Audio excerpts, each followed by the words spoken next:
Libra, hi, welcome to Mr. Queen PH at ito ang inyong energy update for March 16 to 31, 2025.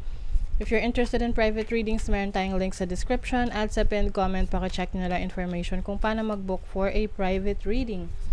And please subscribe to our channel to show your support, like, share this video, at comment na rin kayo kung kayo ay naka-resonate. Okay, so let's see what's coming to you. Ano yung update? Second half ng March for Libra.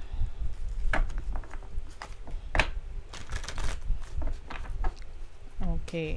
So this is your overall energy. This is your possible challenge, opportunity, blessings, energy ng iyong money, energy ng career, ng health, at ng iyong love life. Okay, bottom of the deck, the Emperor. Wow, so I think ngayong second half ng March, you are going to be fully in control of your life. You have a certain direction na pinupursue. This is also about yung pagkakaroon ng disiplina sa iyong sarili, structure, stability. Okay. So, overall energy nyo ay the Six of Swords. You are moving on, moving to a new direction. Maaring naging challenging sa inyo yung first half ng March or ng mga nakaraang linggo. But ngayong second half ng March, you have a new direction that you are taking. This is a better direction actually, no? Yung mga problema, mga challenges na susolusyonan mo na. And then your challenge is the Two of Cups. This is about relationships, partnerships, connections. So maaring ang challenge mo ngayong second half ng March ay yung personal relationships mo with others, especially the people na very close sa'yo, like yung romantic partner mo, family member, very close friend.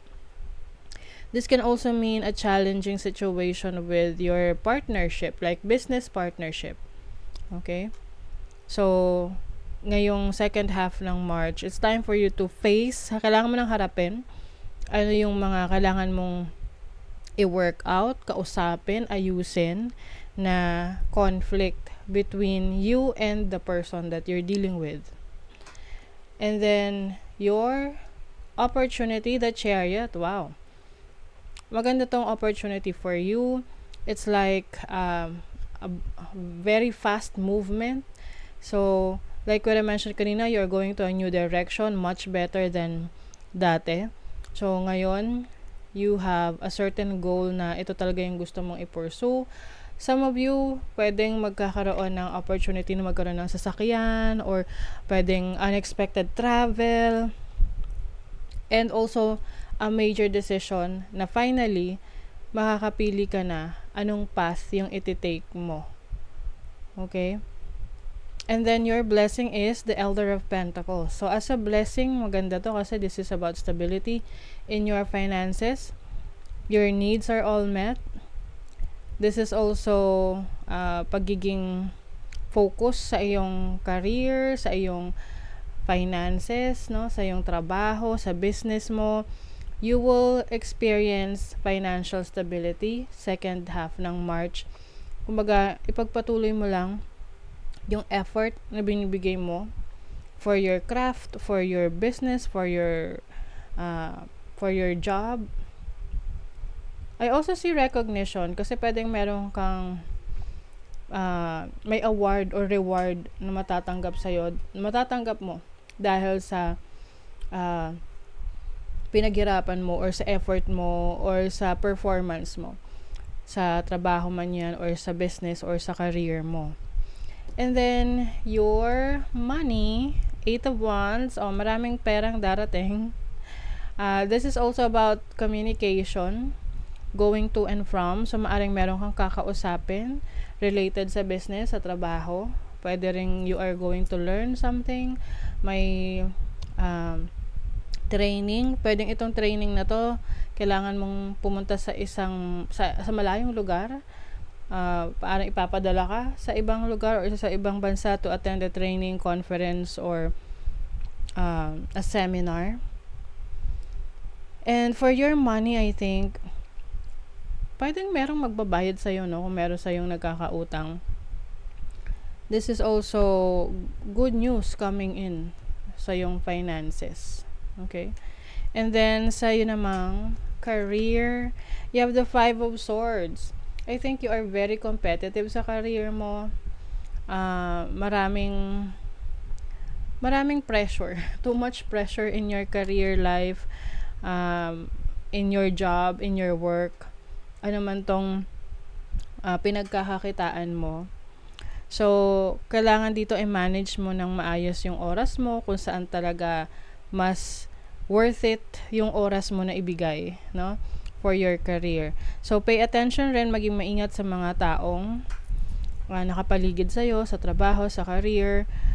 Use your discernment, no? Kung meron dito na merong hindi magandang intentions towards you or very competitive sa'yo to the point na sisiraan ka sa iba.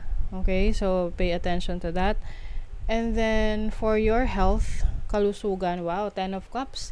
So, for your Libra, maganda ang energy ng inyong kalusugan. If you have a family, I see a good relationship with your family, whether this is your immediate family or yung sarili mo ng family, like yung meron ka ng asawa or may mga anak. Your health is in optimum level or performance. So there's fulfillment here. I think part ng health mo is yung pagpapaayos ng health mo is may kinalaman sa pagpapahinga mo. So pwedeng meron kayong event with your family na you will feel good about it dahil makakapagpahinga ka. Pwedeng magbabakasyon kayo agad-agad, no? And then your love life, you have the 4 of Cups.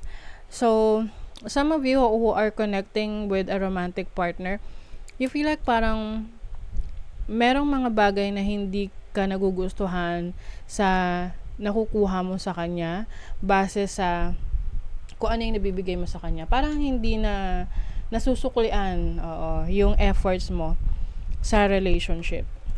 So, kung di ba pa tayo pag nagmamahal, kailangan ko ano yung kaya mo ibigay, bigay mo lang, no? Kung meron ka mang ina-expect sa person mo, you have to be open to that person na ito yung expectation ko sa'yo para at least open kayo, maliwanag sa kanya na yun yung ina-expect mo. Kasi may mga taong bigay ng bigay pero walang ina-expect. Meron namang taong bigay ng bigay pero nag-expect sila na may ibabalik sa kanila. Kagaya ng paano sila magbigay doon sa taong yun.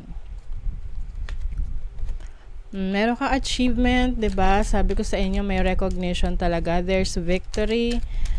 Something that you can be very proud of. Within a few days, within a few days, you really have to protect your energy kasi lalo na kung maraming nagse-celebrate sa'yo like for example, napapansin ka sa work, sa trabaho mo, sa career mo, or you are gaining public admiration. So, pwedeng may mga taong naiinggit sa paligid mo. So, be very careful. Protect your energies.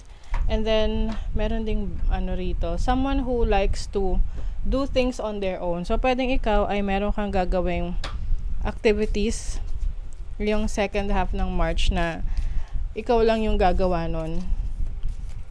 Hindi kayo hingi ng tulong sa iba because you want time for yourself. Sea Otter, kinship. Kinship, ito ay family. So, I think for some of you, family is going to be one of the main goals or main focus mo rin ngayong second half ng March. Ayan rest. May pagpapahinga talaga. So, pwedeng meron kayong long vacation with your family, like 1 week, going somewhere else just to have fun, just to relax, rejuvenate. change course. So, some of you maaring merong pagbabago sa mga plano ninyo ngayong second half ng March. I also see someone na pwedeng bibili kayo ng property kasi may susi dito. Oh, 'di ba? Magmo-move. Yung iba maaring may plans or mismong ngayong panahon nyo na to gagawin, like second half ng March, paglipat ng bahay, like a new direction, paglipat ng trabaho, or a major change that you want to do for yourself and for your family. Okay, so that is your reading, Libra. Thank you so much and see you again.